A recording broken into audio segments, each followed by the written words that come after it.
Listen, there are two ways I can start this video when I talk about the Yokohama AO52. Number one, I could tell you what their tagline is. I could say, when you absolutely have to finish first, you have to buy this tire.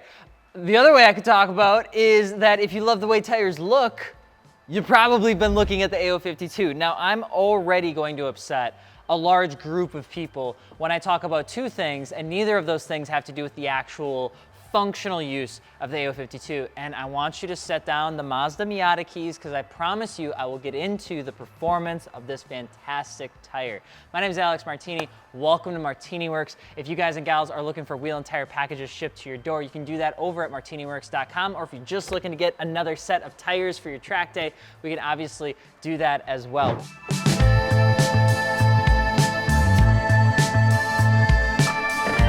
What I have in front of me is the AO52, and this tire probably doesn't need much of an introduction because it's been around for a long time. It was initially announced way back in 2016, and it was launched with its initial size lineup in 2017, coming in between 16 and 18-inch diameter tires. Now, as of 2025, they pretty much have everything from 14 inches all the way up to a 20-inch tire. All right, so let's just start off with the sizes. That's the most important part. We're looking at a 195/50 R15 right here. Now, I do want to say before we jump into the tire sizes, there's a couple things that make this tire a little bit special. When it was initially launched, it was good, but it had a tough time actually taking to the American market. And if you're wondering why, actually, I think Grassroots Magazine does a really great job talking about different types of tire testing, and they deserve 100% credit on this statement. But what it had to do was the tread depth of the AO52 when it was initially released actually didn't meet the requirements needed to get itself into different types of racing sanctioning bodies. Essentially, I think it was set to 6/32 initial tread depth, which wasn't very good for what it actually needed to be. It changed in 2019 actually, and deepened the grooves to meet the 7/32 inch minimum required for SECA and others, and since then, the AO52 has really started to take off. When people are looking at what I would almost call a Super 200 or a Special 200 or a kind of wannabe semi-slick, there's really a couple different tires that this tire is going to be competing against. I have big reason to believe the RE71 RS is going to be the one that you're probably looking at outside of the AO52. I would argue you've probably started to spend a little bit of time researching the Vetour Tempesta P1 as another tire option that you might be comparing yourself to. You might be comparing it even to the RT615K Plus, which might not be happening quite as much, but really the big kicker, the big competitor against this tire is realistically the RE71 RS from Bridgestone. We're gonna get into that. We're gonna get into why you might choose this one over that one, and also vice versa, because at MartiniWorks, we're pretty transparent. We want you to enjoy whatever it is that you buy. We're not gonna try and force you into picking this one just because it's in front of us today. The AO52 now has a bunch of different sizes. Starting off at the beginning, if you're looking at a 14-inch tire, which is shocking to be honest, but they do still exist for some certain racing series, they only have one size and it weighs about 15 pounds. If you wanted to get into the 15-inch stuff, there are 4 sizes currently available. Things like your 195/50 R15 weighs 17.2 pounds. It's gonna cost you right around $236 a tire. If you go up to the 16 inches, there's right about 7 sizes right now. They cost about $271 a tire. Your 17-inch, that's where you have 8 different sizes. All of this is on the screen. Don't worry, nobody panic. It's gonna be anywhere from $280 to $310 a tire. If you go up to your 18-inch, there's going to be at this time 14 different sizes, and it goes all the way up to a 315/30 R18, which is actually a really strong tire size, especially when you start looking at some of those domestic staggered wheel and tire setups. Those are gonna cost you anywhere between $300 and $581 a tire. So this is not an affordable tire as you start getting into the wider stuff.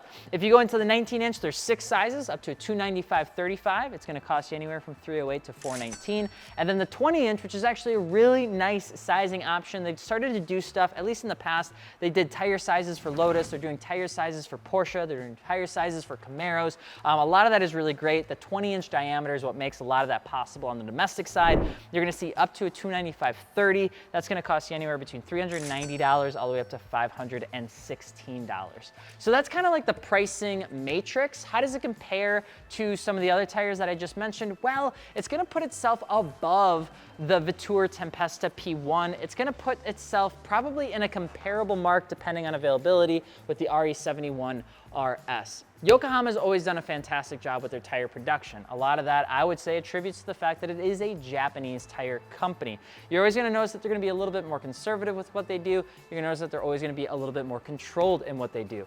The number one thing people notice about this tire, if you're not looking for seconds on a track, is this really interesting tread pattern. There's a couple things that you may not know about this actual tread pattern, and one is that this comes off of its success actually in the rally scene, not necessarily just the grip or autocross scene. From the AO51T, I believe it was called, you'll notice it has a very similar asymmetrical design. And a lot of what you see here is not necessarily just to evacuate water, which is something that the AO52 can do, and it is capable of performing in the wet as long as you don't hit a ginormous puddle. It's actually really meant to evacuate heat. One of the big strengths of the AO52, if you go online, you'll hear the same thing. If you go to the Reddit threads, you'll hear the same thing. This thing is a monster on the first lap. This thing is insanely good. And if you need to get out there and you need to set the time and you need to set it and forget it, the AO52 does it better than the RE71 RS, does it better than the Vetour Tempesta P1, does it better than the RT615K Plus, does it better than almost any other 200 treadwear tire, which makes it fantastic in those autocross scenarios. A lot of times when you're only going out there, you're doing one, the car's cooling off, and then you go back out there 30 minutes later. This is a great tire for that. The second really great thing about the AO52 that I think people have a tendency to miss out on is the sizing availability of this tire. We talked about the Tempesta P1 in a previous video, and we mentioned that the AO52 sometimes has a hard time staying in stock. It does. These do have a tough time staying in stock. Yokohama doesn't make a whole bunch of them. When they do, a lot of people pick up a massive quantity of them and then just hold on to them. But when they are available, the sizing offering on the AO52 is fantastic. It covers things like the Lotuses. It covers things like, we just talked about, Camaros, Mustangs, Porsches, BMWs, pretty much anything that you would want to run in short course, it's going to have a great tire size for. Now, it's really great on lap one. One of the biggest concerns about the AO52, and something that people will say online, and something that I'm really excited to test myself on what this will be going on, is that they have a tendency to fall off once they've hit their kind of heat soak point.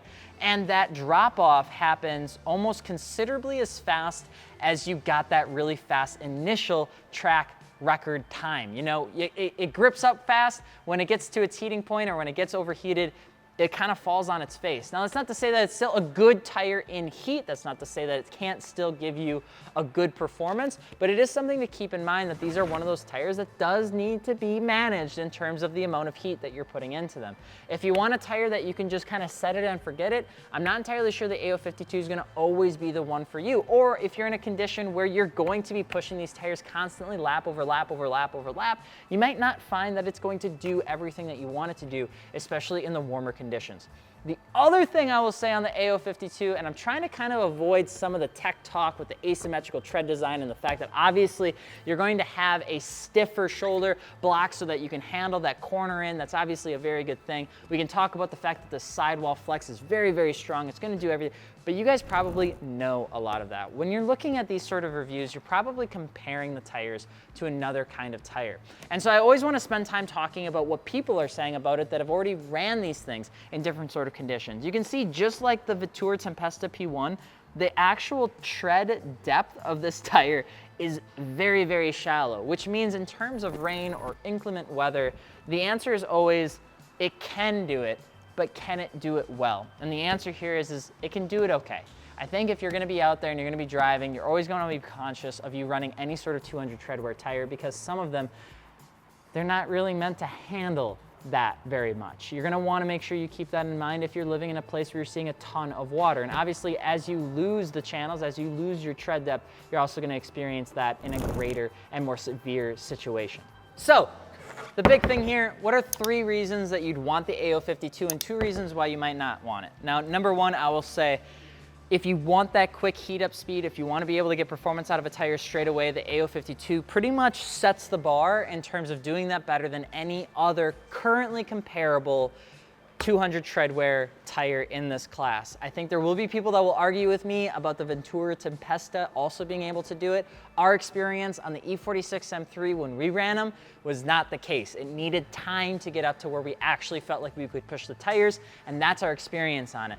That is a great reason to have the AO52. The second biggest thing is, for me, it's gonna be the fact that I think that this tire not only looks really good, but it's also in stock and it's available at times in weird sizes. A lot of times when you look at this 200 treadwear stuff, finding a tire in the right size is almost harder than finding a tire that's going to work for you. They don't seem to always stay in stock very often, and so when they do, I do like the fact that they're coming in some funky sizes. The 195/50 15s are not always a super common size, even though people that drive their Miatas at autocross all the time think it is. In the grand scheme of things, this tire size is not common, and companies like Yokohama and Bridgestone and Falcon and Toyo and Nitto, these guys are not making them because they're making a ton of money off of them. They're making them because they know that there's an audience out there that will take them, and it's a very niche part of an overall massive strategy. I do like that about Yokohama, and I do like the fact that these are a 200 treadwear tire that still have a return policy if you don't like them after, I think it's 30 or 60 days, which is actually something that's very nice. It means they stand behind their product. The fact that these are made in a good quality condition means that a lot of times when you're going out to review these tires, you're gonna notice that people aren't ever complaining about it, delaminating or not being able to be installed, or the sidewall failed, or there was some sort of technical issue with the tire. When you look at some tires that are made overseas, particularly from China, you'll actually notice that that stuff does happen at times. People do complain about the fact that the tire has delaminated, or the actual compound doesn't seem to quite be the same on one tire versus the other three. These are all quality control things that I think companies in Japan and other countries as well do take very seriously. And I will say that Yokohama has always held a really good quality assurance with the things that they make. And finally, the last thing I'll say is it is nice to have a tire that can do it all a little bit. I know 200 treadwears are only really meant for one purpose. The fact that this can behave in the water, it can behave in inclement weather is nice. It can handle the cold, it can handle the heat, can't handle freezing. Hear me say that stuff with a grain of salt, but it is nice. This isn't so much of a tire that's always on the razor's edge. It's almost like it's on a parallelogram. It does good, it does okay, and then it falls off. I think as long as you understand that and you know that with the AO52, you'll absolutely love this tire. Two reasons as to why I wouldn't. I think if you're always looking for longevity, there's a lot of people that say on the heavier platforms, the tread does not last as long. I don't know if that has to do with the fact that the AO52 compound is just a relatively very soft compound, and because of the added weight from these bigger domestic cars, it's eating through this quicker, and maybe they need to do a new version for some of the bigger stuff. That could potentially be a thing. I have also heard that people aren't heat cycling these tires to actually get some heat into them, cool them down, and then run them again. So always keep in mind a good heat cycle, such as driving the car with the tires on to the track, 45-minute drive just to get some movement in them, a lot of times can save you a lot of money. And the second biggest thing I'll say is the fact that they're not always available. I actually giggled about this in the last video, that they weren't available when I went to review them, so I kind of ignored the AO52 in its entirety, which did make some people upset, but transparently, if you can't get the tire, what's the point about learning about the tire? Tires are a wear item. You're looking at them the moment that you need them, and having an AO52 in stock is a value proposition if you actually can get the tire. But if you can't get the tire, nothing really matters. You know what I mean? So with that being said, I would give the AO52 a very, very strong 8.5 out of 10. I have not driven on the AO52s quite yet. So you're gonna wanna subscribe, because once we put this on the car, we're gonna be doing some testing over at US Air. We're gonna see if we can get it out on Road America as well to make sure that what we said just now also aligns with our real world experiences. But I'm really, really excited. And if you learned something, let me know in the comments below. And if you have questions, don't hesitate to ask. We're always here to help answer some questions. And if you're looking for the AO52, you can head on over to MartiniWorks.com, and if you need them packaged up with wheels, feel free to do so. At the end of the day, TLDR, it's a good looking tire. It does well. It does really well on the first lap, but you gotta be careful with it. I'm Alex Martini, hope you enjoyed. We'll see you tomorrow. Adios.